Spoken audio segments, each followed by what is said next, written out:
देखें question number 10वां है, त्रिभुज पी क्यू आर में, ठीक है, एक अपन ने एक त्रिभुज दिया, कौन सा है बेटा, पी क्यू आर। इस पी क्यू आर में ये जो क्यू है वो किस जगह पे है, 90 अंश वाली जगह पे है, तो इसको क्या बोलेंगे, क्यू क्या है बेटा, समकोण है, ठीक है ना। त्रिभुज पी क्यू आर में क्यू क्या है बेटा, समकोण है। इतना बात समझ में आ रहा है क्लियर। फिर आगे बताया गया पी आर धन Q R, P R plus Q R बराबर कितना दिया बेटा, 25 सेंटीमीटर। सवाल हमेशा कहाँ से शुरू होता है, दिया से, क्या दिया है, ठीक है ना, समझो यहाँ पी आर धन क्यू आर बराबर कितना दिया, 25 सेंटीमीटर, और पी क्यू बराबर कितना दिया बेटा, 5 सेंटीमीटर, ठीक है ना। तो पी क्यू तो सेपरेट अलग है, तो हमने पी क्यू की जगह पे क्या लिख दिया बेटा, 5 सेंटीमीटर।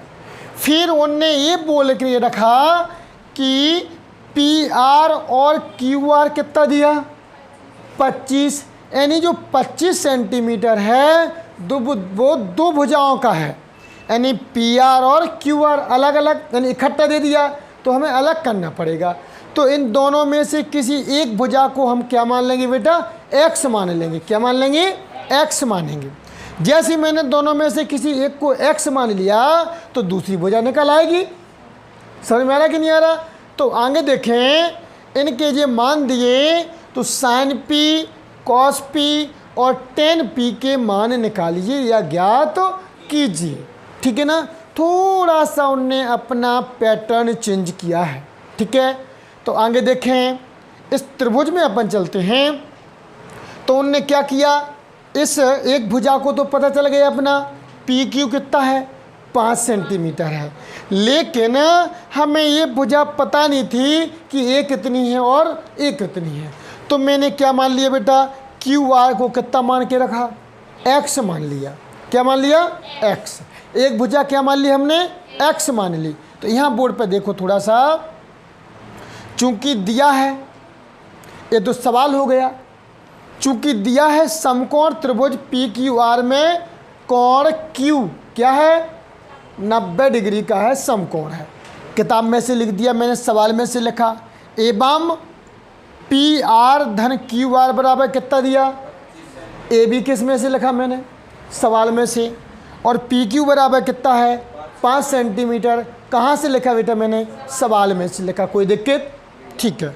अब हमें केवल कठिन इतनी जगह पे है कि मुझे इसमें से कोई एक भुजा एक्स माननी पड़ेगी, क्या माननी पड़ेगी, एक्स मानेंगे। तो आगे देखिए, तो माना त्रिभुज पी क्यू आर में क्यू आर बराबर क्या मान लिया हमने, एक्स। इस क्यू आर को क्या माना मैंने, एक्स सेंटीमीटर मान लिया है। ये 5 है, इसको क्या मान रखा, एक्स मान लिया। अब बोर्ड पे देखो, क्यू आर बराबर एक्स है, तो पी आर बराबर क्या होगा, समझना ध्यान से।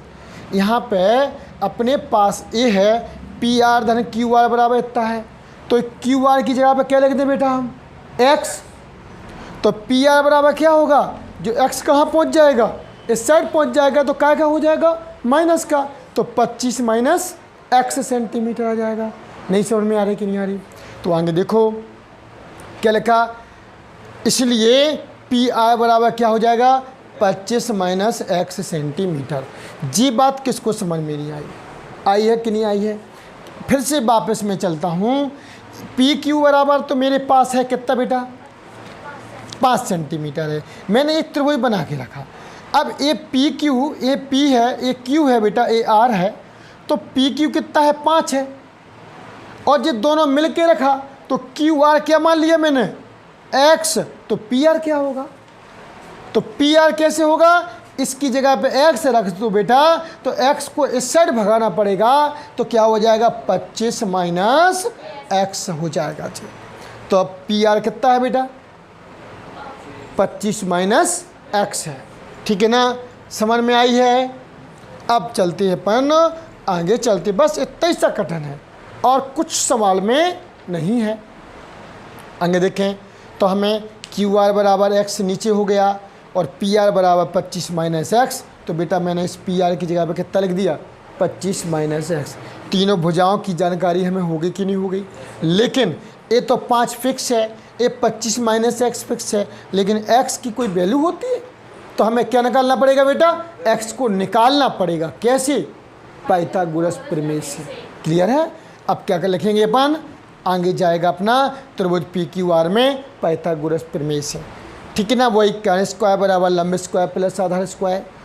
कर्ण कितना दिया बेटा, पी आर स्क्वायर। कितना दिया बेटा, पी आर स्क्वायर। लंब कितना दिया, पी क्यू, और आधा कितना दिया, क्यू आर। तो लिख दिया अपन ने पी आर स्क्वायर बराबर लंब है पी क्यू प्लस आधार है क्यू आर स्क्वायर। तो पी आर की वैल्यू कितनी थी बेटा, देखो 25 माइनस एक्स। तो मैंने इस पे क्या लिख दिया है, 25 माइनस एक्स, और स्क्वायर लगा दिया जाए कतई बराबर पी क्यू कितना है बेटा 5, क्यू आर कितना है अपना। कोई दिक्कत यहाँ पे? लेकिन अब आगे देखें, चूंकि यहाँ पे एक सूत्र है a माइनस बी का होल स्क्वायर, 9 में पढ़ा होगा, a माइनस बी का होल स्क्वायर है कि नहीं है, बराबर a square plus b square minus 2ab। होता कि नहीं होता?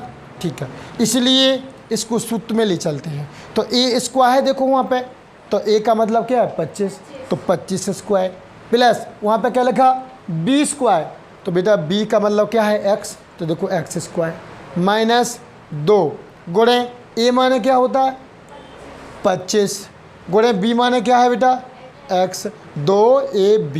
समझ में आ गया? बराबर कितना है 5 स्क्वायर माने कितना 5 x स्क्वायर। चाहिए कहते हैं, हल कर लो। 25 625 प्लस जे जई का तई माइनस 25 दूनी और x का गुणा तो 50 x आ गया बराबर 25 जे के तई एक्स स्क्वायर बेटा जे के तई। बराबर के दोनों तरफ पे एक सी चीज़ें होती हैं तो क्या हो जाती है बेटा, कट जाती हैं। तो एक्स स्क्वायर और एक्स स्क्वायर क्या होगा बेटा, या इस साइड लाए तो ये काय का हो जाता माइनस का, माइनस प्लस कट जाती है। ओके ठीक है। 625, अब ध्यान से देखो, हमें x का मान निकालना है तो माइनस 50x जी के तई, इस साइड क्या है 25, जो 625 उस साइड गए तो काय के हो गए माइनस के हो गए ना। तो माइनस 50x बराबर 625 में से 25 के कितने बचे, काय के माइनस के। अब माइनस और माइनस दोनों तरफ हैं तो क्या हो गए, कट गए। तो 50x बराबर 600 आ गए, तो x बराबर 50 कहाँ जाएगा, तो 0 से 0 कट गए, 5 का पहाड़ा पड़ा, 5 एकम कितने बचे 1, तो यहाँ पे आ गया 1, 5 दूनी 10, कितना आ गया 12। ठीक है ना। x बराबर कितना आया बेटा 12 आ गया, अतः x बराबर कितना निकला अपना 12। तो त्रिभुज में हमें x भुजा कितनी मिल गई बेटा 12, जी कितना आ गया 12। अब हम इसको निकाल सकते हैं, जी कितनी है 25 माइनस x की जगह पर कितना रखना पड़ेगा 12, 25 में से 12 आ गया कितने बचे, तो हमारे जो कर्ण कितना आ गया बेटा 13, और आधा कितना आ गया 12, और ये कितना आ गया 5। कोई दिक्कत? चलो अब हमें वैल्यू मिल गई है तीनों भुजाओं की, ठीक है ना। तो अर्थात ये लिख दिया है क्यू आर बराबर 12, पी आर बराबर 25 माइनस एक्स बराबर 25 माइनस 12 बराबर कितना आ गया पी आर बराबर 13। अब इस प्रकार से हमें मान किस किस के निकालने थे बेटा, sine p, cos p, tan p, ठीक है ना। बस हो गया। अब अपन को पी का मान निकालना है तो हमें बेटा पी पे बैठना पड़ेगा, समझ गए। पी पे बैठा अपन ने तो लंब कौन सा है नीचे वाला, आधार कौन सा है ये, इस दिमाग को रखना है इस चीज़ के लिए, ठीक है ना। तो साइन पी बराबर क्या होता है लंब बटे कर्ण, तो लंब कौन है बेटा नीचे का, कितना क्यू आर बटे पी आर, क्यू आर बटे पी आर। तो देखो साइन पी बराबर लंब बटे कर्ण, क्यू आर बटे पी आर। क्यू आर कितना था नीचे 12 और पी आर कितना निकला था, आंसर साइन पी का आंसर आ गया। दूसरा है किसका कॉस पी, कॉस बराबर क्या होगा बेटा आधार बटे कर्ण, पर आधार कौन सा लंब बन गया था आधार, तो बराबर कितना हो जाएगा बेटा पी क्यू बटे पी आर। जी हमारा लंब है पी क्यू और एक क्या है बेटा आधार, यानी जी आधार बन गया तो आधार क्या हो जाएगा पी क्यू और कर्ण कौन सा है बेटा पी आर, तो पी क्यू बटे P R, cos P P Q बटे पी आर। पी क्यू कितना है और पी आर कितना है 5/13 आंसर। नेक्स्ट है अपना टेन पी, tan बराबर क्या होता है, लंब बटे आधार। तो लंब क्या है इसमें, नीचे वाला, ठीक है ना, कौन सा, क्यू आर, ठीक है ना। तो क्यू आर बटे क्या हो जाएगा, पी क्यू, क्यू आर कितना है बटे 5 आंसर। इस प्रकार से तीनों हमारे क्या हो जाएंगे बेटा, आंसर हो जाएंगे। ठीक, इस प्रकार हमारा क्वेश्चन समाप्त होता है।